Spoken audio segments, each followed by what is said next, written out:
Hey there guys, what's up? Ragtter here, welcoming you back to Ladder Anxiety.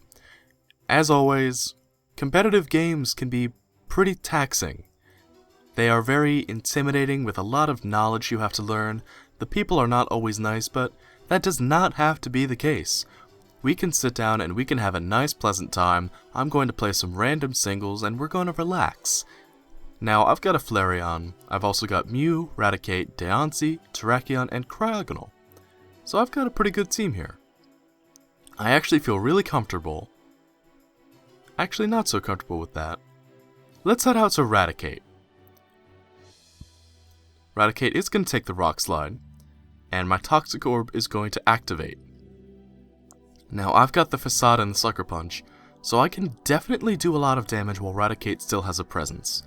The Sucker Punch is going to fail, as Solrock goes for the Reflect.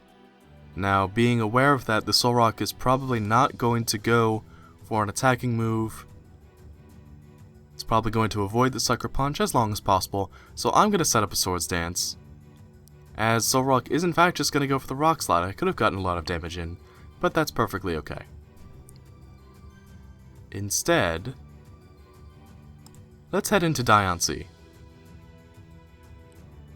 And we can Mega Evolve with Deontay and go for the Moonblast, and that'll be nice and neutral. Basically, I didn't really need Raticate, but I did need to do something in order to preserve my Flareon, who might be useful later down the line. Now, it is quite late as I record this. I had a very long day prepping something very special for you guys, and just like all of you, I wanted a little something to relax to. Now, Deontay does take a fairly uncomfortable amount of damage from that Rock Slide, but I am almost able to pick up the KO with my Moonblast. A second one will definitely get the job done. And with Mega Deontay's added speed, we are going to be able to pick up the KO onto Solrock. Who would have thought that a Solrock would give us trouble? Now, Serperior's out here, and I definitely need to take action against this, but if I leave Deontay in here, it's more than likely going to go down. Instead, let's go into Cryogonal. Cryogonal has the added benefit of being an Ice type and also having Toxic. So I'm going to go for the Toxic right away. Just in case it does come down to stall, the Serperior will lose. And then, if I survive the next turn, we can start going for some... Oh, I am going to get glared, which actually isn't the worst. That kind of plays well into my plan, because Cryogonal didn't take damage this turn. So while I might not get to fire off an attack, Serperior didn't spend this turn firing one off either. And, because now we've reduced its HP so critically, that Toxic is going to be... or that special attack boost is going to be next to useless. Never mind, I'm sorry, I thought I saw Quick Attack there. So, let's lose Cryogonal. And Serperior brought down to 6%. I'm imagining Flareon should be able to take, well, maybe not with ×4, but let's see if Flareon can't take an attack from this. So let's go for the Flame Charge to try and raise our speed. We are in fact going to get our speed raised. And now my Guts is going to activate. So now we're hitting much harder and we're decently fast as well. So we'll have to see what my opponent has in retaliation. They've got an Ambipom. Ambipom will outspeed me any day of the week. And I'm going to take Fake Out damage and it's going to hurt. It's going to hurt real bad.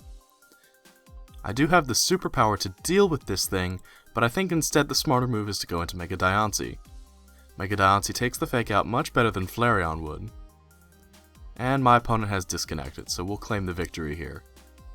And we'll just have to wait to see if they come back. And my opponent decided they didn't want to play anymore, and that's perfectly okay. If you're feeling stressed out by a game, just walk away.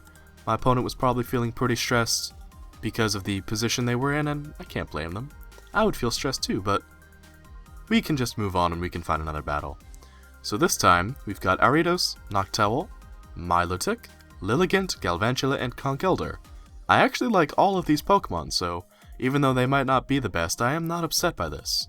So I'm going to get my Sticky Web, And seeing that Durant is wanting to set up so badly, what I'm probably going to end up having to do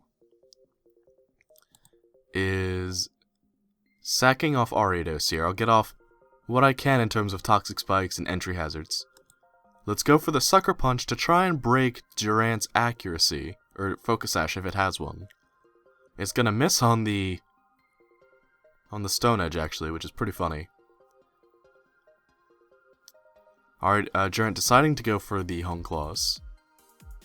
And I'll just go for another layer of Toxic Spikes. So with that in mind, now I'm going to go into Galvantula, because Galvantula can actually hurt the Durant. I should be much faster.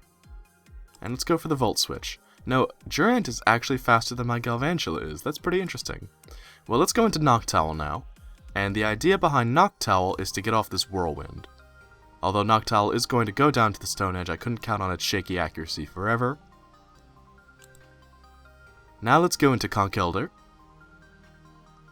And let's see if Conkeldurr can't do some damage to the old Durant. Conkeldurr is in fact going to get knocked out. And now it falls to Milotic. Now if I can get the Dragon Tail off, I can definitely win.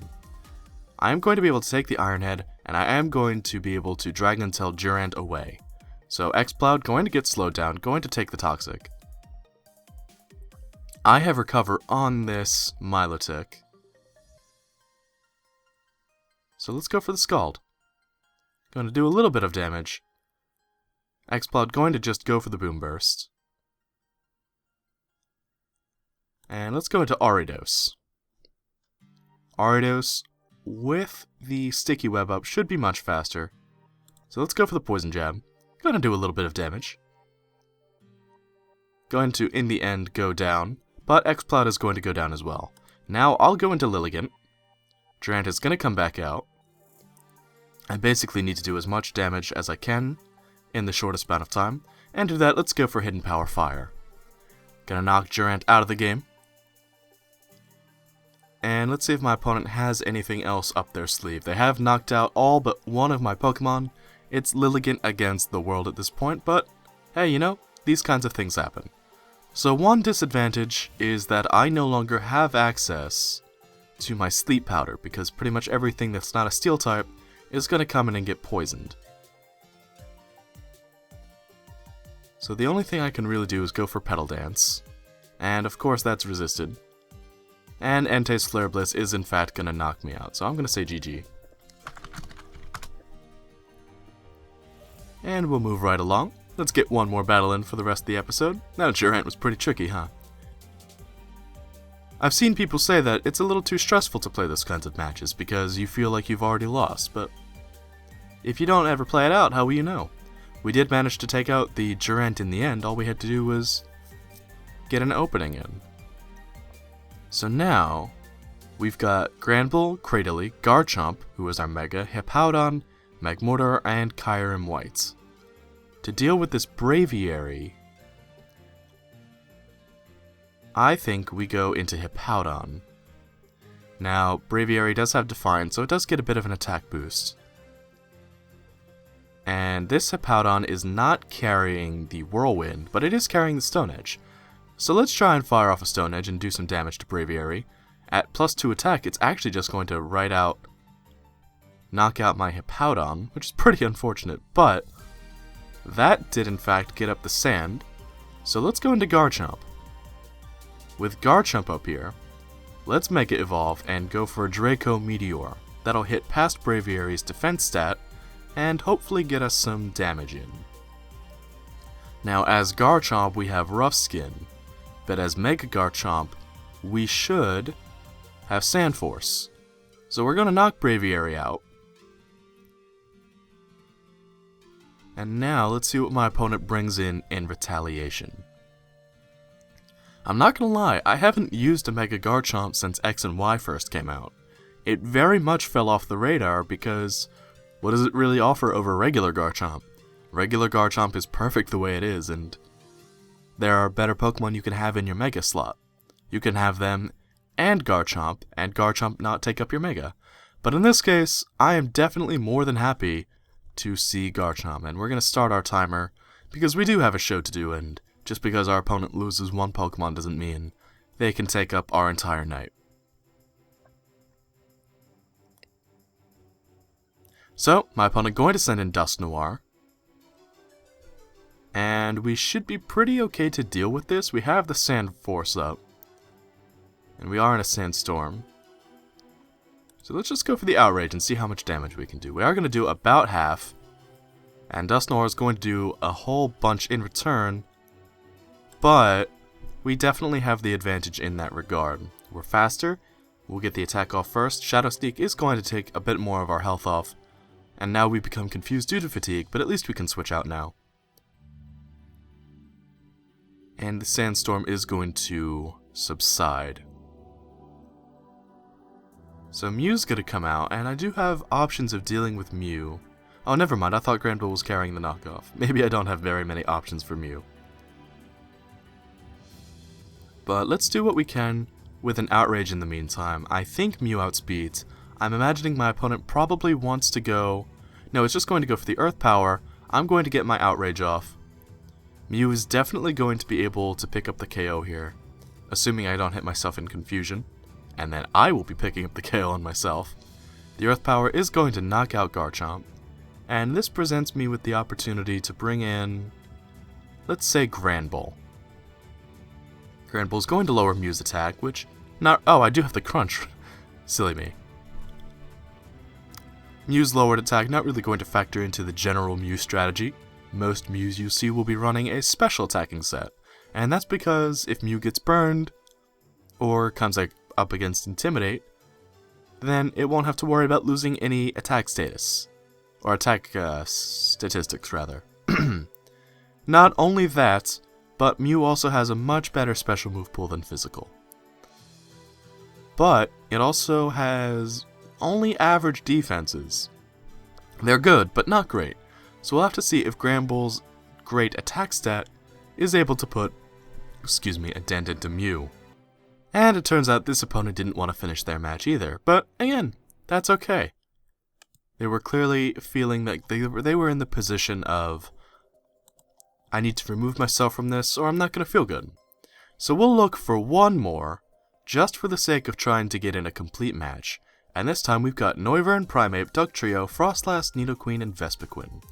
And again, I pretty much like all of these Pokemon, so we'll have to see. Now Granbull's going to be used against me. The Air Slash is going to do a bit, but not a whole lot. Granbull's Fairy typing is pretty problematic. I might have to let Noivern go down here. But I do have options in the form of Nidoqueen, so it's not like we're completely walled in. I think instead of relying on Noivern, we'll go into Vespiquen, and while Vespiquen is far from the best Pokemon, I would rather Vespiquen take a hit for the team. Now, Genesect is going to come in. I'd rather Vespiquen take a hit for the team than any of the other Pokemon. So I'm going to go for the substitute. I'm going to take the Thunderbolt. But this is going to let me get off a bit more infestation damage. And all we can really do is go for the attack order. It is resisted by Genesect. But, again, we're doing a bit of infestation damage each turn. This will make it easier for me to, say, bring in Dugtrio and pick up the KO. So, in return, I'm going to get knocked out, and we can bring Dugtrio in now. So let's see how much an Earthquake is going to do to the Genesect. It can't switch anymore, as I have trapped it with my Arena Trap. And we are almost going to be able to pick up the KO. Technoblast is going to knock Dugtrio down pretty gosh darn low. Our Focus Sash would have saved us anyway, so the Genesect was a guaranteed goner. Now with Yanmega out here, let's go for the Stealth Rocks, as Yanmega goes for the Protect. So my rocks are up and Yanmega will not be able to switch in as reliably. It goes for the Air Slash and misses, and I think I've broken its Focus Sash with my Reversal now. So that'll make the job of cleaning up a little easier for the next Pokemon I bring in. I'm going to let Dugtrio go down just because I don't think I need it anymore. But we'll have to see if that ends up being the case or not. Now, it almost definitely outspeeds my Noivern at this point, but I can still do a lot of damage with it. So let's go back into Noivern, and let's go for the Air Slash. Excuse me. So Grand Bolt going to be brought back out here. Obviously my opponent's anticipating those wily Draco Meteors, but I'm not going to go for them. In fact, I'm not going to go for it, or I'm not even going to switch out this time. I'm going to go for the Air Slash. Grand Bolt's going to be knocked down very low. It's going to be flinched. Let's go for the Air Slash again and take Grand Bolt out of the game. Now let's see if this opponent, when faced with this, my opponent is going to stay this time, going to bring in Nidoking, and I think at this point I can let Noivern go down. So let's go for the Draco Meteor just to do what damage we can. Nidoking is going to go for the Ice Beam and knock my Noivern out. Now, in return, let's go into Frostlass. Frostlass can apply pressure with the Ice Beam, and if faced with overwhelming odds, I can go for the Destiny Bond and try and pick up the KO on something in return for my Frostlass. Rotom out here is probably a pretty good example. Though I think I initially outspeed, we do in fact outspeed, and with no Focus Sash, Rotom is going to go down to a Shadow Ball. The Breloom, however, is an entirely different animal at hand. Let's go for the Ice Beam. We are going to be able to pick up the KO onto Breloom with the Ice Beam, and now all that's left is Yanmega. My opponent going to be a good sport, leaving Yanmega in, and that is the end of the game. I say GG, and we finally finished a full battle. That was actually pretty good. We lost 3 Pokemon in turn, and my opponent lost all 6 of theirs, obviously, staying throughout the full duration of the match, which tonight was not exactly a common thing, but hey, that's okay. Like I said, it's perfectly reasonable for people to remove themselves from a situation that they do not feel like they are comfortable in. But that has been Ladder Anxiety. I think we had some pretty good matches tonight. The one we lost, definitely my fault for not capitalizing on Durant when it was weaker. I could have saved a lot of Pokemon by bringing them in earlier, but hey, that's how you learn.